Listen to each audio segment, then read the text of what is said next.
Welcome to Youth Talks, brought to you by State of Youth.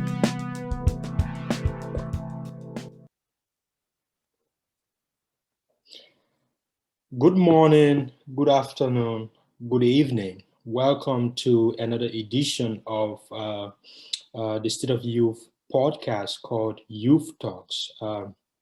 As some of you are aware, State of Youth is the world's nation for young people. And today I have two chapter leaders of State of Youth. I have Elia, who happens to be the chapter leader of State of Youth in the Philippines, and Malik, who happens to be the State of Youth chapter leader in Burke County, New Jersey, I think. North Carolina. Oh, North Carolina. I'm sorry. Yeah, and welcome, guys. So, Thank you. how about we start off by you guys telling me about yourself? Our viewers, our listeners will want to know who are these two amazing young people who are on Youth Talks today. So maybe, Elia, can you start first? Sure, I'm Elia Elana. I'm 11 years old. I'm the youngest chapter leader here, and I want to change the world. I want to be a change maker, and I live in the Philippines. I'm a State of Youth chapter leader in Manila. Wow, 11 years old.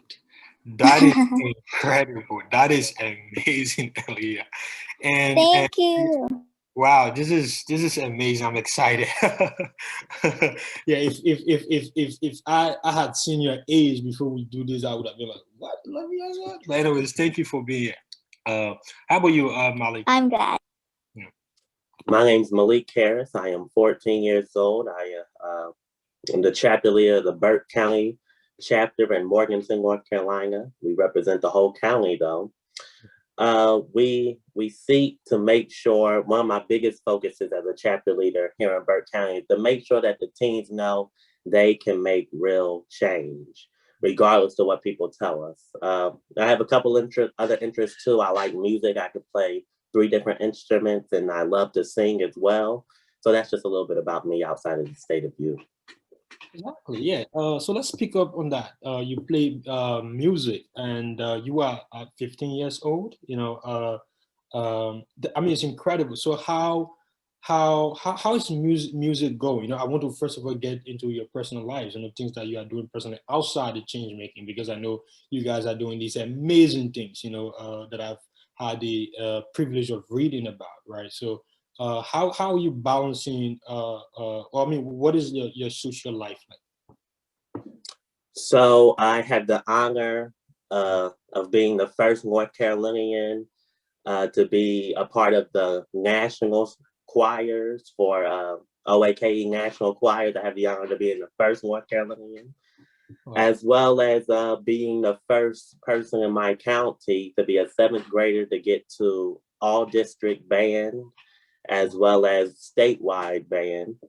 Wow. I've been inspired to sing all my life, listening to people like Michael Jackson, and then listening to the gospel music that I've been raised on. Music has always been a part of my life, and I think that music will always be a part of my life. It's something that I really hold dear to my heart, as well as State of Youth. But music just has always been there to encourage me, to lift me up, and to give me another route to express myself in other ways that I just can't, doing something different. Wow, that is incredible. First of all, congratulations on all those accomplishments. I'm not sure when I was. Yeah, congrats. That it's but I like what you said. What you do. The music is something by which you express yourself. That is incredible. And this brings me to Elia. Elia, many people will say, "Oh, you are young." How do you find the means to express yourself? Right? How do you do it, right? Whether it's in your change making or in your own personal life. I know you are 11 years old. I mean, you have friends, right? How do you do it? Do they feel like, oh, you are doing big things and stuff like that? Yes, I actually have a lot of friends, and they are very, very supportive. And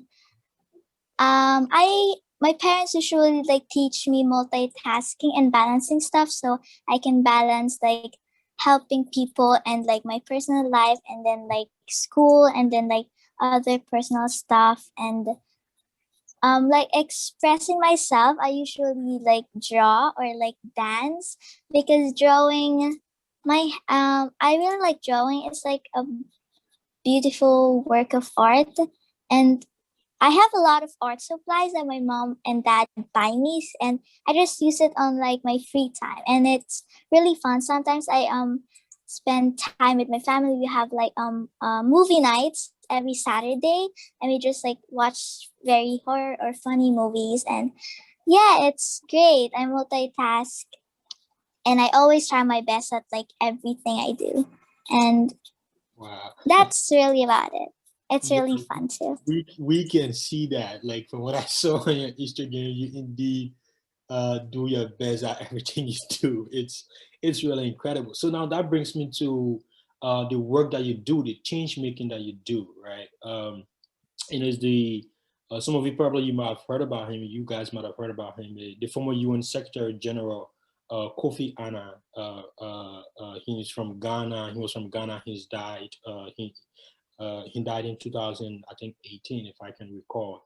He said there's a famous quote from him. I think he said, "Not too young to lead," right? And not too old to make a difference, right? Or something like that. I'm just paraphrasing him, right? It's incredible how you guys are this young, and you are passionate about change, right? You want to do something. I started when I was 9, so I should not be probably surprised, right?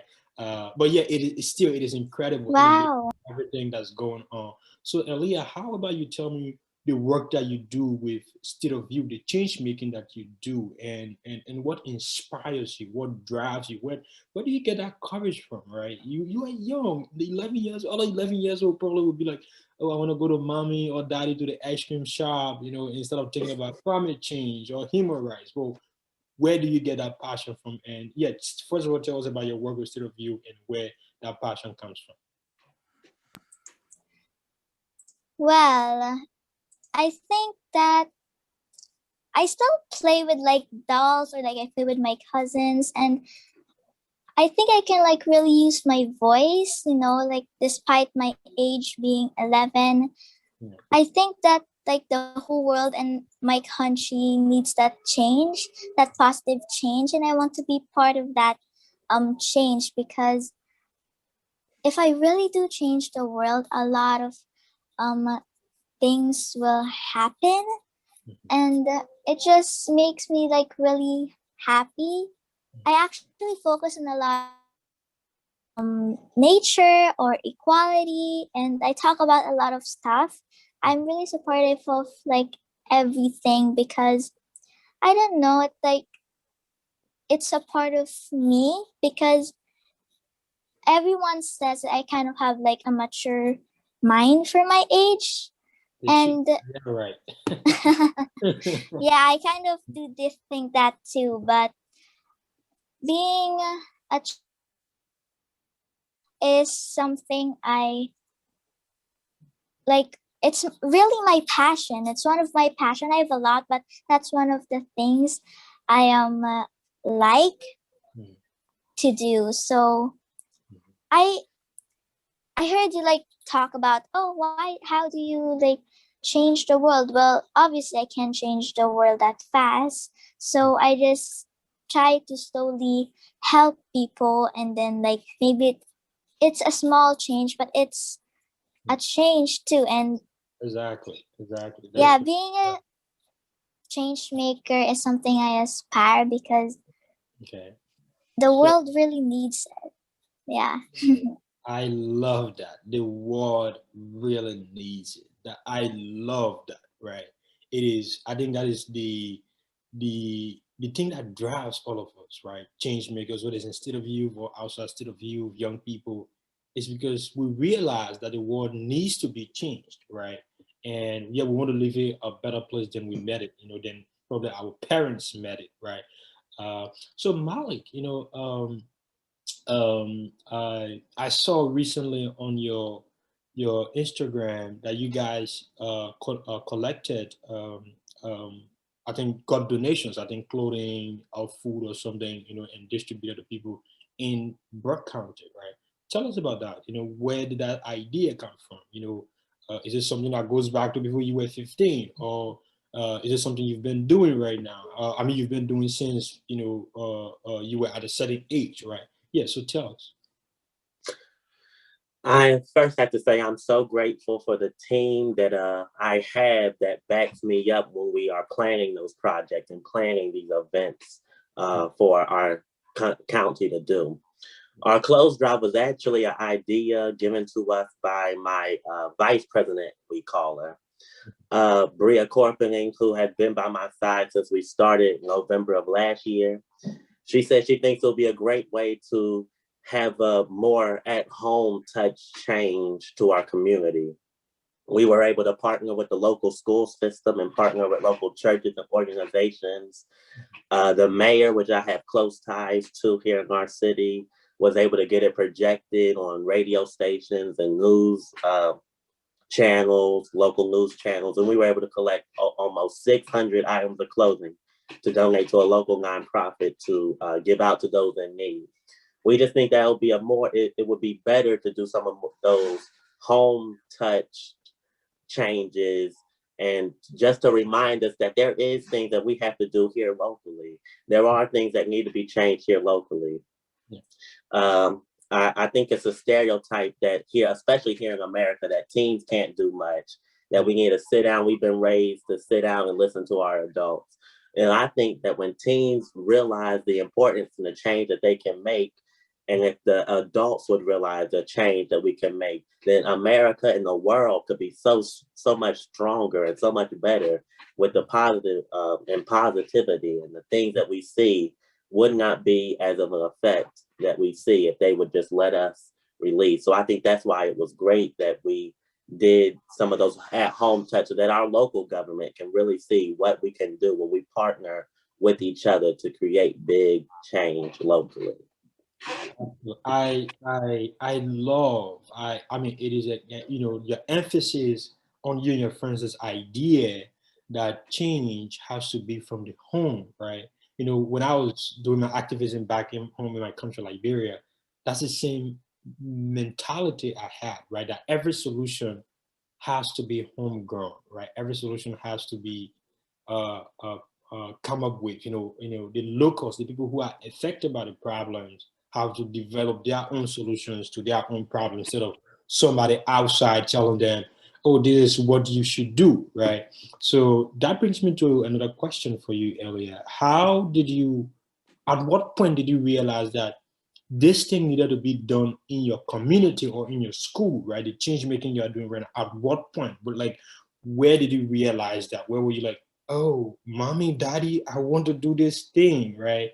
I want to change, I want to work in nature.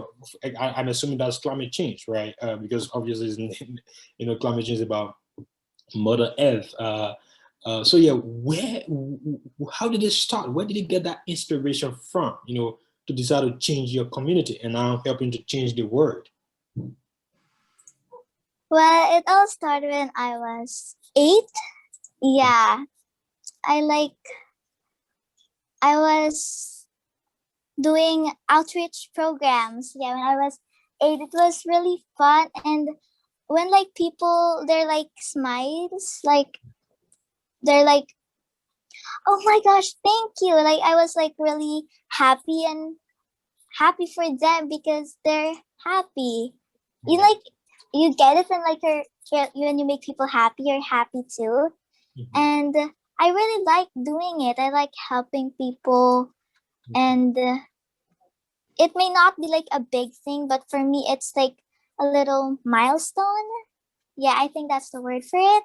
And that's when it all started. I was like, oh, I want to do this now. This one gonna be one of my passions. So I started doing it more, more outreach programs with my mom and my dad, some of my family members. And then I saw State of Union. I was like, oh, this is my change. I can finally do what I want to do. And here I am now and like helping more people, like bring it to another level, and it's really making me happy.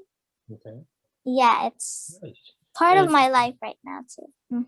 that is incredible. You know, it's Thank you so much. yeah, it's amazing what you do. And this idea that, oh, I just, you know, feel happy when I help other people, right? It's amazing, right? I wish everyone in this world was thinking like the way you are, you know, the way you see it, right? Because there is no better joy, at least in my mind or in my view, you know, than, you know, sort of like working for or making other people happy. When you make other people happy, you get happy. There is some sort of joy, right? But you talk about, you know, you joined the State of Youth. So now that you started State of Youth in the Philippines, I'm assuming it's Manila. Is it Manila, the capital city?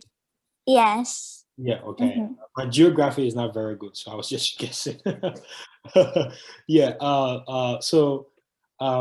what is the state of you doing right now? Like, what is your current project? What is it that you are doing right now? Or what are your current projects? I assume, you know, given the kind of 11 years old that you have so many things on your radar, you know, you want to do so many things, you know, but maybe you can list for us, you know, list for us like maybe two or three things that you are doing right now, you know, as the chapter leader of State of Youth, you know, yeah.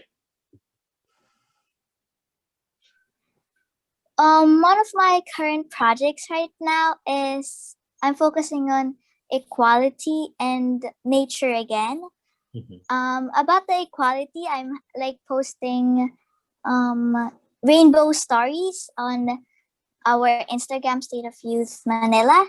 I'm Mhm. like one of my team members, like they each bring at least one story from an LGBT friend, and then like I ask their permission if it's okay to like post them online. Like they talk about their experiences and like their moments, and then we post them on the story to share with people that they why they should support them, and like try and get, I mean, what do you call that? They, because they like always get discriminated, and I want them to get the rights that they deserve, Yeah, you know, because it's like they're human, their feelings are valid. yeah. So I'm posting those stories, and I actually posted one now, and a lot of people like saw it, like maybe 10 or more, and I'm like really happy because like each by each, and yeah, I can't really wait to post more. Mm-hmm. Wow, that is again, you know, Yes, excellent. You and know what you guys are doing, and your mm-hmm. friends, are they mostly your peers? Are they your equals, or you are the youngest amongst them, just as you are the youngest chapter leader, you know, of State of Youth? Oh, and about the nature one, it's Mm, a competition where like people recycle plastic, like for example for a Christmas decoration. mm, Christmas is kind of far, but you know, that's what it's used for, like a little lamp. yeah. Because I made one, it's like a little plastic lamp, and I still use it right now. And like a little Christmas star that you can like hang on the wall, or like a little decoration for the Christmas tree. Yeah, like that. And I can't wait to see the Mm, um recycled yeah. plastic projects made by them. Nice, nice. I'm just also curious in like your friends, like your friends who help you, maybe who get the stories from, you know, their friends, you know, their LGBTQ friends, right? Or the ones Yes. who help you in this nature project. Are they mostly your peers? Are they mostly 11 years olds like yourself, or are they um older? Or are they younger? It's my team, but sometimes I get the stories from like one of my older friends, but sometimes the stories like one of my team ask their own friend to like their permission, and then like they give it to me. I'm like, oh, thank you. Okay, did they agree if it's okay to like post this? And then like they say yes, it's okay. They said, and then I post it like that. but sometimes I get my own stories too. We just mix up some stories, some amazing stories, and then we post them. Wow, that is incredible. It's really amazing, what you are doing, Elia. And not only that, getting people who are older than you to be a part of change. That is incredible, right? And that brings me to you, Malik. How I want to know how. Tell us, how do you mobilize people? I know. I think it was some time back. You guys planted trees, right? That linking that with Elia's team of nature, climate change. Helping to make the environment a better and sustainable place, right? So tell us about that planting trees. That you guys were planting trees, and how we're able to galvanize people, right? And how do you just galvanize people instead of you? Because organizing people is one of the most difficult things in change making, right? To get people to believe in your ideas, right? Yeah. So if you can, but before that, maybe if you can tell about where you got the inspiration from, and then tying that to how you got people to be a part of what you are doing right now with State of Youth. I get my inspiration from the stories that I've been heard. I've come from I come from a family that's always been strong in leadership. My great grandmother owned her own bridal shop. My grandfather is one of the head men in his his electrician job. My grandmother's a clinical manager in her workplace. I've come from a very powerful and change-making family. That's where I get my inspiration from. I see the change that needs to be made in our county, in our state, and in our country, and I feel that something needs to be done about it. I can recall before I started State of Youth, every time we drove to the city or every time we drove to the county, I had this urge that there's something that needs to be done. Yeah. And it just so happened that a principal showed me the State of Youth, and that's what I was able to use State of Youth to get those things done. Mm-hmm. To answer your question about how I'm able to mobilize support and how I'm able to get older people or people involved, this as you said, it is a task. It is something that's harder to do. Most people, especially here locally, do not like to listen to people that's younger than them. They feel like because they're older, they have more wisdom and they don't have to listen to people younger than you. But because I have ties in the community, in the school system, and with the different friends that I have, they're able to get their friends. It's all about circulating and having friends inspire other friends to create the change that needs to be created. So it's less about what I do, but what the other people within my State of Youth chapter does. Yeah. Wow, that is amazing. What you just said, and I like this idea that in fact, I am from a family that inspires me. If you go back, that is that was one of the things that drives me, right? Like that when I was growing up, when I looked up around my environment, I was like, oh, in fact, to create change, you don't need to look up to probably the Martin Luther King Jr. or the Nelson Mandela. Obviously, these are people who are inspirations, right? They inspire you, right?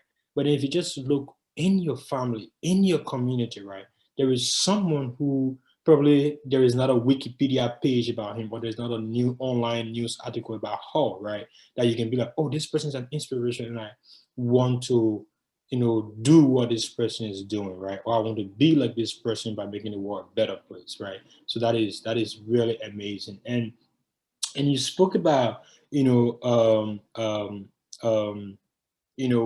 the fact that people say, oh, you are young, they always say that, they're like, oh, you are young, don't jump the gun, don't rush, take it easy. In fact, who are you to tell me, what to do? And so like, how do you navigate that? And I would especially be, interested in hearing from Elia about this, but I want you to tell me about like, how do you navigate that, right? Like people who tell you that you are young and you and your friends, right?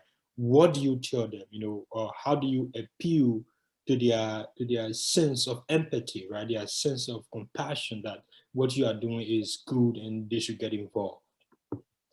First thing I realized as a person who feels strongly in their faith, the Bible says that all things are for his glory, no matter what other people may try to tell you.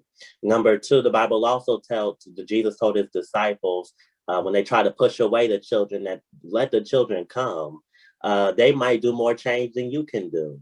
So Exactly. that's when I feel the enemy tries to push me away from doing what I know I've been called to do. I can tell him, like Peter told him, get behind me, Satan. I can tell them that I'm going to do what I'm going to do because it's not for your glory, but it's for the glory of my Father that's in heaven. I'm able to push them back all that negativity, all the stereotypes that may be formed against me. I'm able to tell them that no weapon formed against me shall prosper. I will move forward and I will move on and I will do what needs to be done, not only to create positive change in here, but to give God the glory that he deserves.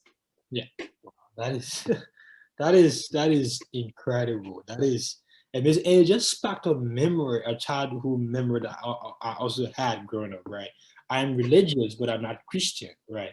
But I remember every time I would go to church to talk about what I was doing because I was working on sexual violence, gender equality and those kind of things, and I was always leading protests. So when I go to church, for instance, churches to organize people, the second bit of what you just said, about the children coming to Jesus and his disciples were like, oh, don't, they should not come. That was what I was using in churches, right? Even though I was not, I'm not a Christian, I was not a Protestant Christian back then, you know, but I used that, right? I was like, oh, you guys are Christians. Jesus said in the Bible, I think it's in the book of Mark, I think chapter 2, verse 10 or 10, verse 2, something like that. The children were coming and then the disciples were like, oh, you should not come. He's like, no, whoever denies children here will be denied in my Father's kingdom. So it's incredible how you use religion, to appeal to people's conscience, right? To people's, humanity. That is incredible, Malik.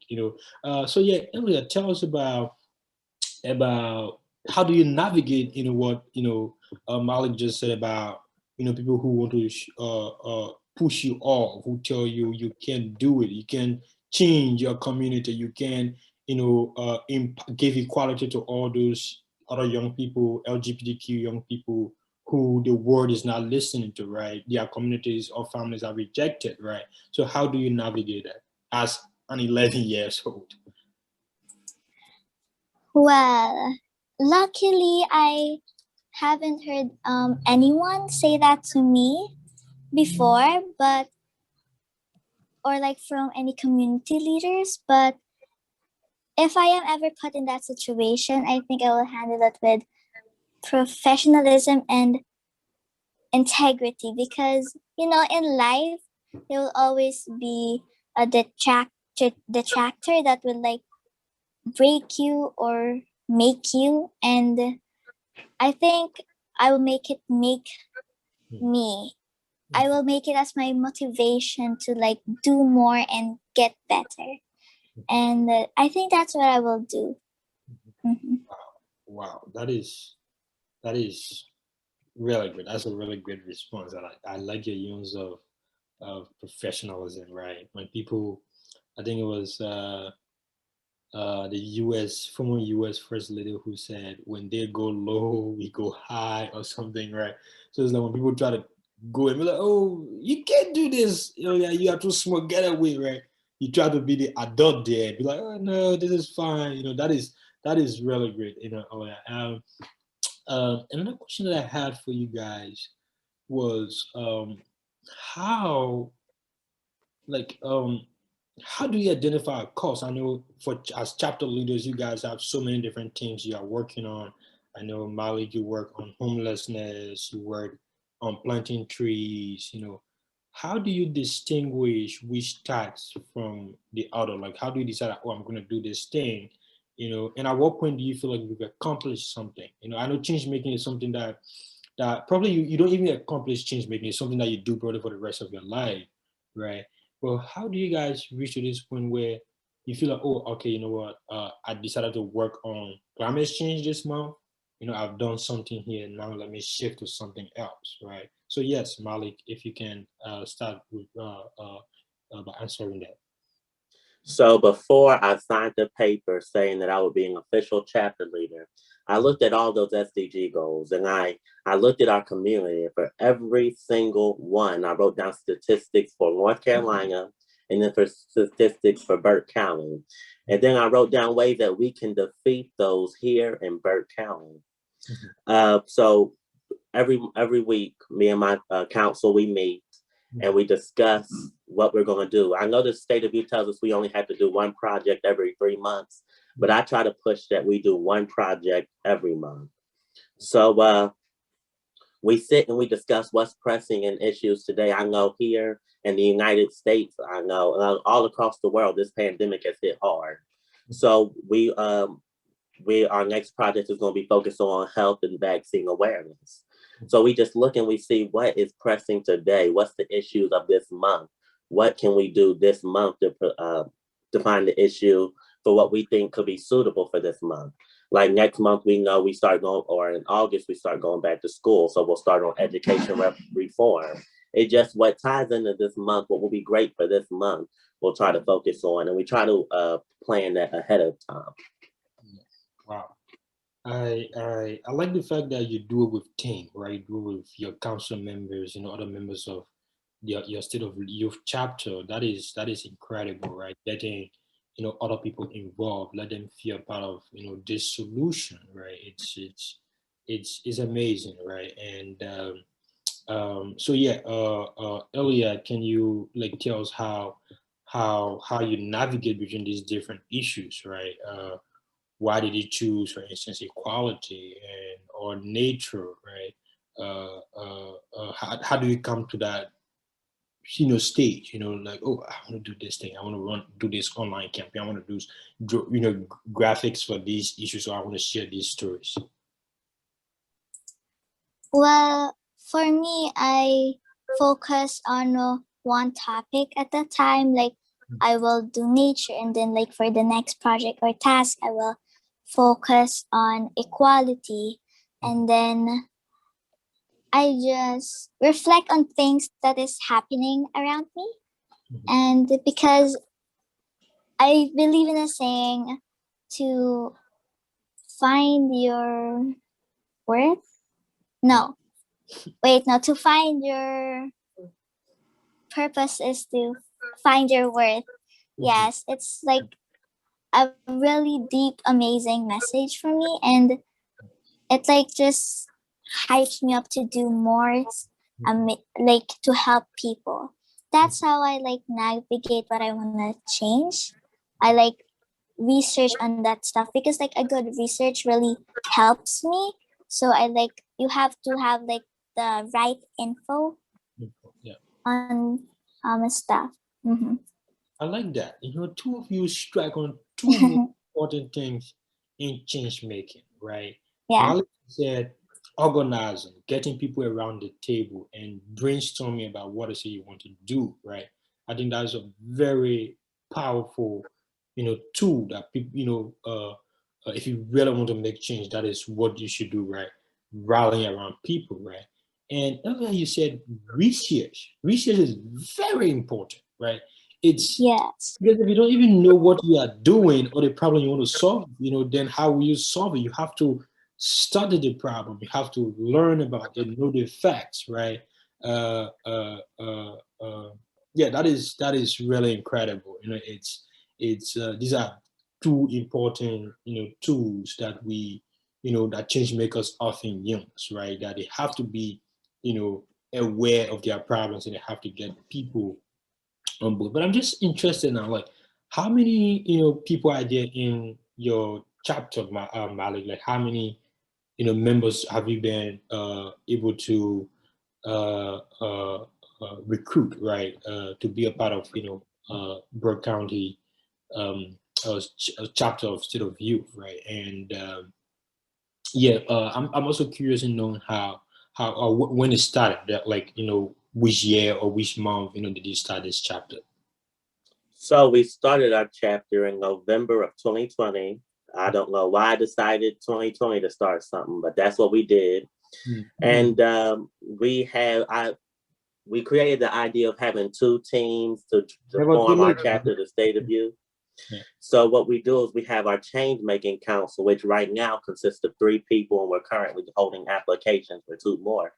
And then we have what we call our Changemakers program, which is a group of teens who can be on call when we need them to volunteer or when we need them to do something for us to help create a positive change that we can't do ourselves. And that consists of about 30 to 45 people. Yeah. As of right now.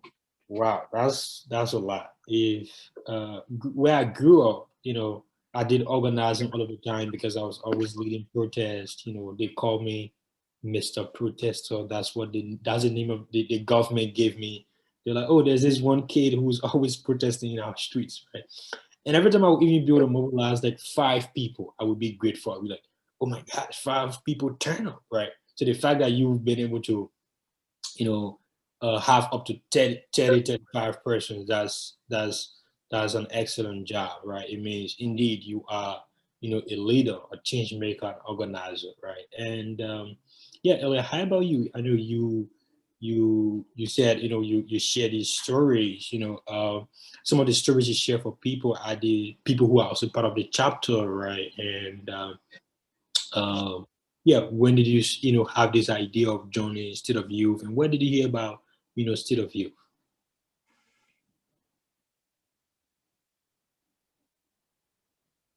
Oh yeah, did you get me? Oh, well, in my team, we have 33 members. Yeah, they're all from different parts of the Philippines, like in Cavite, or that this part of the Philippines, like different provinces. And we have like financial teams and social media team and research and development team. Yeah, and it's really fun to like communicate, and then like we one of our like main rules is teamwork, because that is very important, and like cooperation, and like you need to really communicate. Like I will listen to things that they want to say, like for example, oh Elia, I think we should also add some stuff to this project. I was like, oh yeah, that's a great idea. And that's how we like communicate. And I think of it as we're like a big whole family. Like they're my brothers and sisters, and I'm like the little like leader or something. But for me, we're all just like equal, because without them, maybe I'm really struggling on brainstorming ideas. So I'm really thankful and grateful for my team, because it is one whole big amazing family. And yeah, that's why I like it. Well, I can tell you earlier, it's you're not a you're not just a little leader. In fact, you are the big leader, right? So I want you to start seeing yourself as that. It's incredible how at 11 years old you know how to organize people into teams, right? With research and development, finance, organizing, right? Writing, right? It's amazing. When I was 11, I mean, but then I knew what to do, because like I said, I started change making. I started being an advocate, an activist when I was 9. But then at 11, probably I was still finding my voice, right? I was still wrapping my head around some of the things that I wanted to do. But at 11, it seems like you already know, what is it, that you want. That is incredible. That is really amazing. So, Thank you. I have 2 more questions for you guys before you go. The first question is, and you can start, Malik. Is, do you feel threatened in the work that you do? Do you face opposition from your community? Do people don't want to listen to the government or your local government? Those kind of things. I know it sounds political. Where I come from, that is something that happens all the time. So I'm just curious to know, right? What other young people in other parts of the world, experience that, this kind of thing, like, facing constant opposition by people who feel like you are nothing, you are nobody, you can't make it, who are you for them to listen to, do you feel threatened by that, and how do you navigate, constant opposition, right? Even climate change, you've been planting trees. There are people I know in the US who believe that climate change is a hoax, right? It doesn't exist, right? So how do you navigate that? Well, first, I think it's important to realize the stereotypes in America that are faced against a young African American man in America trying to make his mark. And Americans believe that if you're African American, you really can't do everything that you want to do. Even after we've defeated one of the greatest barriers and had our first African American president, that's still not enough for Americans. I think it's important to realize, especially the stereotypes formed against youth in America. In America, people believe that youth cannot do what they say they can do because they don't have the dedication, they don't have the maturity, they don't have the power to do all that they want to do. I think when we push off the stereotypes and realize that as an African American man, as an African American young man, and as a youth, it's hard to start something like this. It's hard to get the motivation to want to, the yearn and the motivation to want to start. So it is difficult. Do I feel threatened? No. When you said something about the climate change, when we have a former president that dedicated his whole administration to debunking everything that his predecessors or the opposing party believed, it makes it hard for you to make these changes that you know is true. Living in a conservative leaning county that may not always agree with everything that comes out your mouth is also hard. But I think it's important that even though we face these tragedies, even though we face these oppositions and we face these stereotypes, we continue to push forward. We continue to march. We continue to lead. We can continue to make this positive change. Because if we don't, nobody will. Wow. If we don't, nobody will. That would be my lessons from you. That is something that I've learned from you today, Malik. It's incredible. It's amazing. The way you said it. If we don't, nobody else. And I like the fact that you are persistent. Having a president who refuted, who denied climate change, right? And still you persevere, and even your community, your county, you said it's a conservative county. It really shows that you are, passionate and you want to create change. And yes, I totally agree. If people are consistent in their opposition to my change making, then why should I give up, right? I should be consistent to, just as they would not allow me to create change. I should not allow them, we should not allow them to stop me from making my change. So yeah, both of us, both groups, have to be stubborn, have to be adamant, have to be persistent in what, they want to do, right? And how about you, Elia? So yeah, Malik said he doesn't feel threatened. I know Philippines is, I don't want to go into politics, is, but I know I read the news about Philippines and yeah, the president and some of the extrajudicial killings, but you don't have to speak to those things, right? But I'm just curious on like the work you do with, LGBTQ rights. That's something that's still, an issue in the world today, right? You will imagine that in this age and time, there will be equality for everyone, irrespective of where you come from. But then there are still people who want to marginalize certain groups, right? Do you feel like, you are threatened by, people threatening you, or you feel scared for, for, equality for LGBTQ, kids, children like yourself, who want to come out, who want to be who they are, right? So yeah, do you feel threatened by all of that, or even you standing up for nature and trying to protect our planet, for everyone's sake? Well, for me, I'm not really threatened because I will really do anything. Like, I will try my best for equality because I just heard, I like literally told told this to everyone. I've heard that some countries they banned like gay people from marrying each other, and that is one of the reasons why I really want equality to happen. And if I ever like come across some people like threatening me, I'll be like, oh, I'll just pray to God that God will handle them.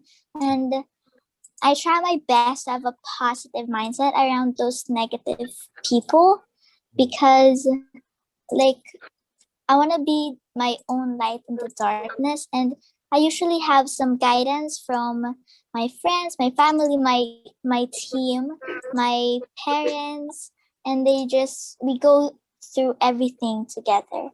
And I really do hope I do not come across any like threatening, because I am still a child, but I try my best to like ignore them if that ever happens, because just they are just words, and I really like what I'm doing, and I will focus on that. Those like little hate comments that some people get, if I get that, I'll be like, oh, then I'll do better so that I can prove them that I'm not like as bad as they think I am. Like those stuff, like motivation for me to like do more stuff, and then like brainstorm more and do more for equality, for climate change, and for more stuff.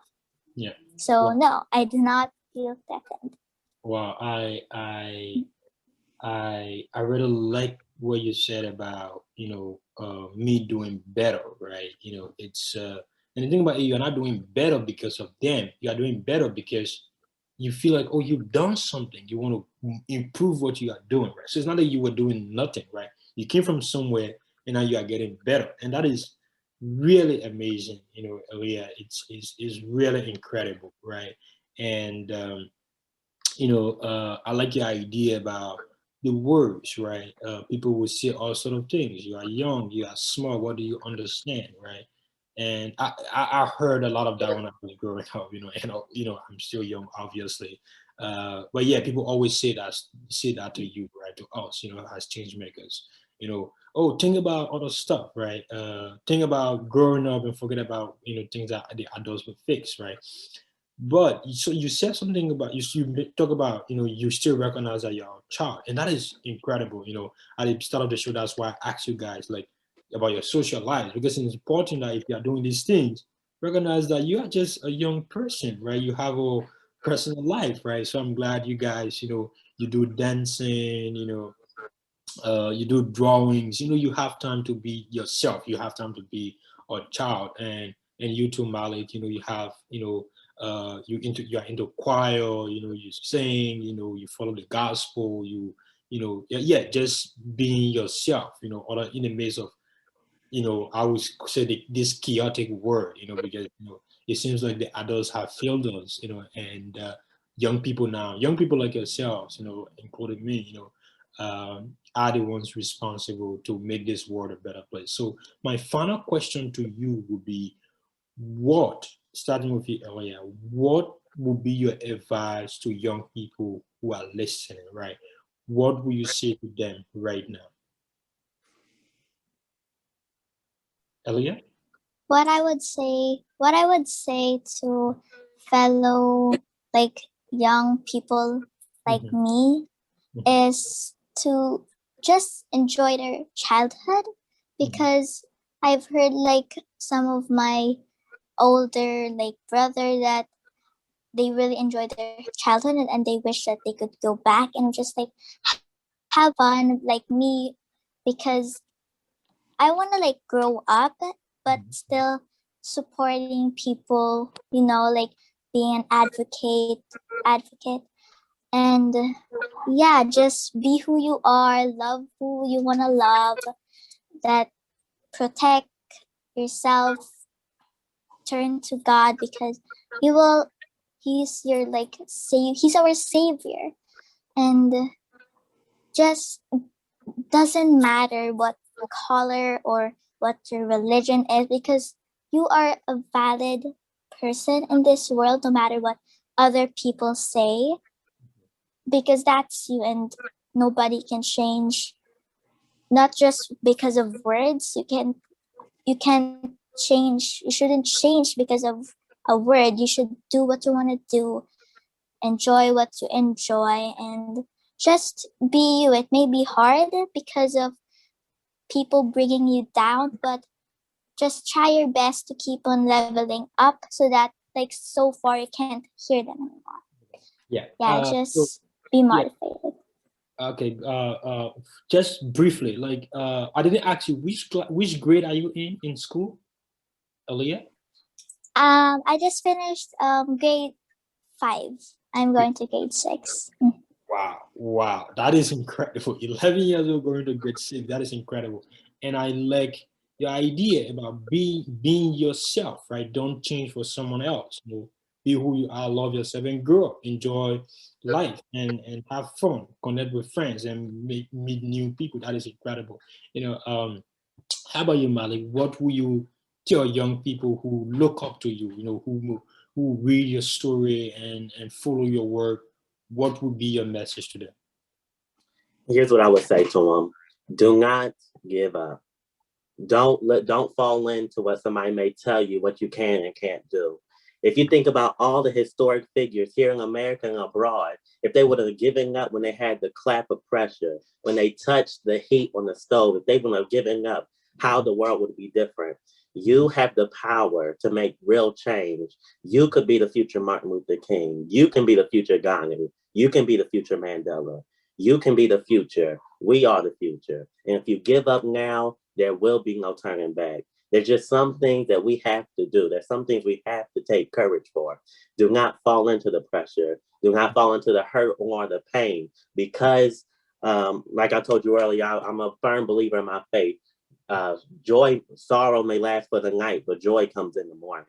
If you yearn, if you earn, if you work effortlessly to pursue what you need to do and what your focus is, then it will get done. If no matter the pain or the hurt or the sorrow that you may go through, no matter the difficulties you may find along the path, if you give up, it won't get done. Be persistent. Keep on going, because your dream could be just as impactful as Martin Luther King's dream. Your fight could be just as impactful if you keep on going and you keep on making the change that you have in your heart to make. Wow. Well, listeners, viewers, I've had the incredible privilege of having Malik, 15 years old, from State of Youth, Burke County, North Carolina, join us, and that of Elia, 11 years old, the chapter leader of State of Youth in the Philippines. You hear their words. These are young people who are creating change. Go out there, be a change maker, to lead the change. Do not abandon yourself. While you are creating change, be yourself. Also recognize that you can accomplish good things, right? You can become the Martin Luther King. You can become all the great people we read about in history, or even more than that, right? But the idea is you should continue to be yourself. Well, Malik and Elia, thank you so much for joining me. Thank you. This morning on this podcast. It's nice meeting all of you. Yeah, thank you, and I hope you guys have fun. You guys are young, still, not yet in high school. Gradually getting there. So yeah, all of what you've said, I hope you guys have fun, enjoy the rest of your week, the weekend, and yeah, I will be in touch, and I'll continue to follow the incredible work you guys are doing. Take care. Bye bye. Thank you. Bye. God bless everyone.